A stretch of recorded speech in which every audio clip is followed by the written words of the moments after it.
Hello, I'm Kim. Welcome to my vlog, Finding My Muse.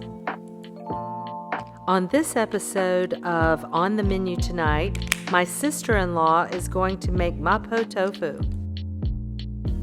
Hello everybody! Thank you Kim for inviting me today to make one of my favorite dishes from all times.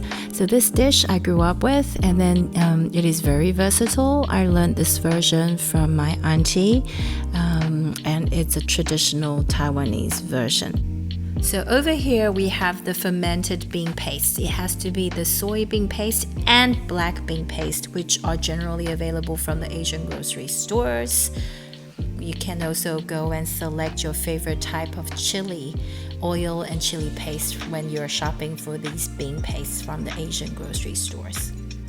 Once we have all the core essence flavor pastes ready set aside, we can start preparing our mise en place, grated ginger, and finely chopped garlic, a little bit of soy sauce, sesame oil, and some chili oil on the side.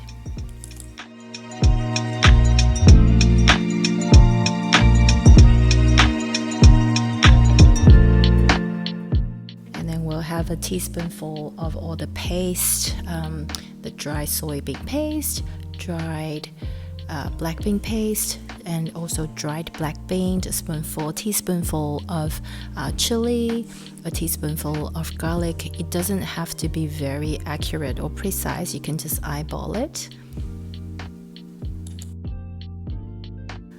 This Mapo Tofu dish is very much like chili for some household. You can just eat it alone, or if you're on a protein diet, it's very healthy. You just have to make sure that you don't do too much seasoning, or this dish can go with rice, which is what typical family households would do.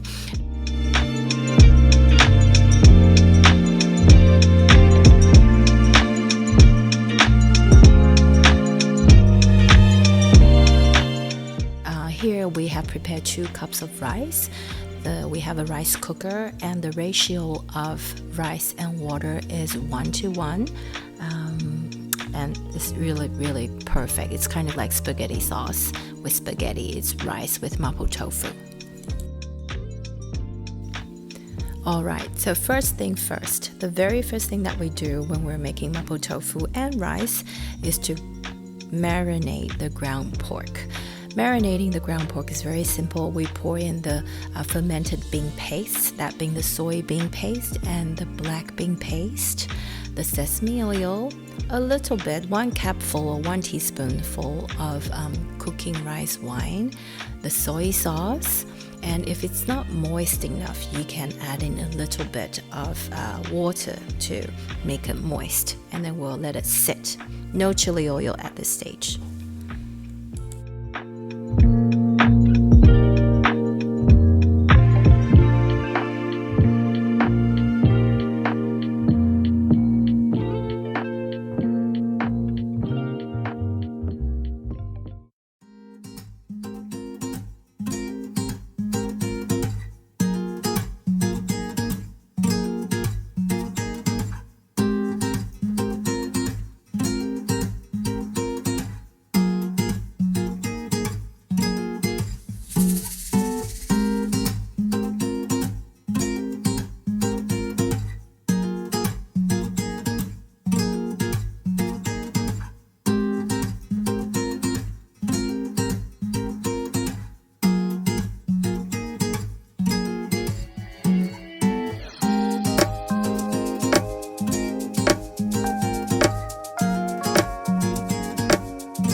Next, we chop up the green onions, and it's finely chopped green onions. It doesn't have to be too delicate.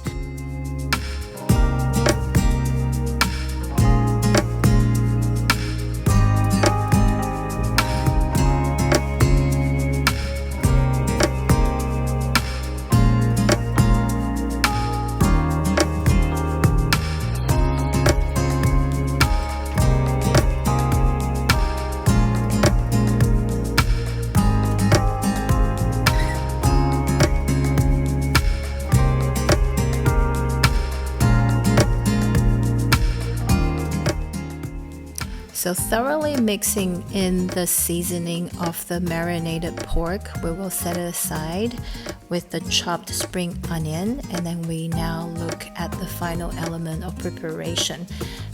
In addition to a spirit animal that you have to go find in preparing this very mystical Mapo Tofu dish, you also have to choose a kind of tofu to your liking in terms of the favorite texture. Asians tend to like it silky soft to medium texture. Caucasians, I've observed, to prefer medium to firm texture. We do not recommend extra firm texture tofus as it is too hard for this dish. Once you selected your favorite tofu from Trader Joe's or any other Asian grocery stores or Whole Foods, you stop chopping it into the size that you prefer.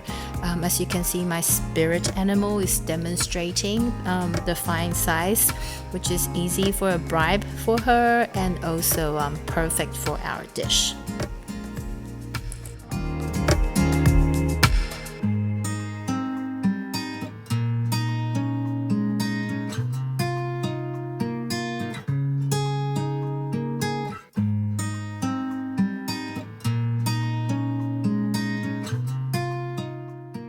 We would like to start the fun part of Mapo Tofu. Heat up the pan in medium heat, adding cooking oil, garlic and ginger.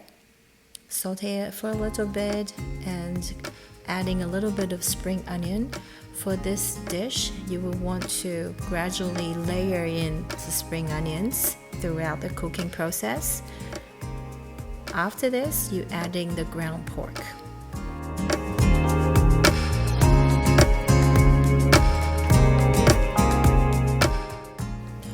For this dish, you want to be careful and not to cook it over high heat. When you are cooking the pork, make sure you are chopping up as you are cooking the pork so that it is not in clumps. Also, we here added the white ground pepper. Make sure it's not black pepper that you add in Mapo Tofu, otherwise it's not as authentic as you would like it to be.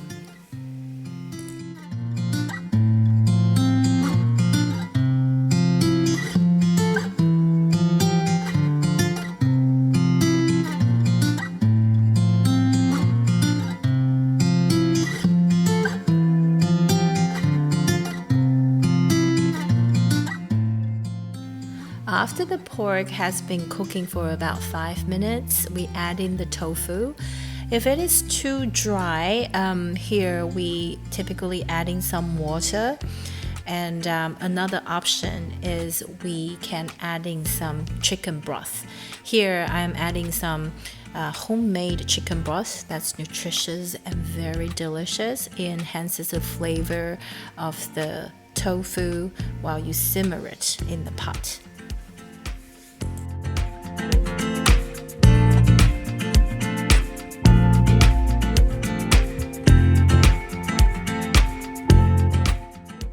The tofu should be cooked for about 10 minutes. It simmers in the broth. The flavor will then slowly work its magic into the tofu.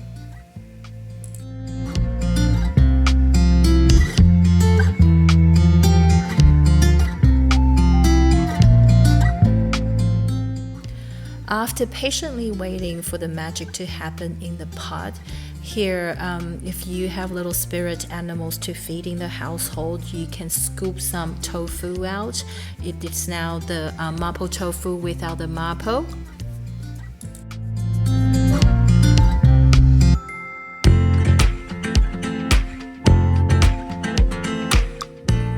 After scooping out the spirit animal portions, I usually now put on the hot pot of water to cook the string beans as the vegetables on the side to go with Mapo Tofu dish. I also on the side have the cornstarch mixture ready as well as my chili partners. As you can see, I have pinched or grabbed another fistful of spring onions to add into the Mapo Tofu dish. We like to do this in layers so that the flavor would be enhanced throughout the cooking. I added in the chili paste as well as free-handedly just pouring the chili oil. There are two different types of chili oils out there. There's the spicy oils or the numbing oils. You can just go, it's like art, and it's very subjective. You can pick out the chili oils that you like. I personally prefer the numbing version. Some people do a combo. Eventually you will find your own rhythm.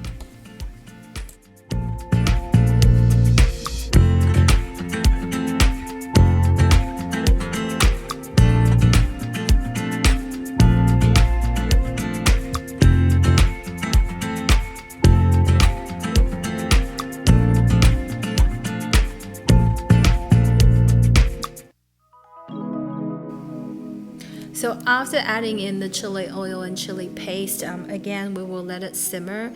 And depending on how patient you are or how hungry you are, I generally tend to let it simmer for another 10 to 15 minutes before serving. Right before serving, we then add in the cornstarch mixture. Okay, so the effect of this is to thicken the sauce. So the final stretch is to serve this exciting dish in a bowl along with rice and string beans. And if you do not have the vegetables tonight, you do a generous sprinkle of the spring onions in place of the vegetable. I usually have it alongside with the super fancy beer like what we have tonight. And here you have it, a Mapo Tofu dish from my hometown Taipei. Thanks, Lulu, for a delicious dinner. See you next time. Bye.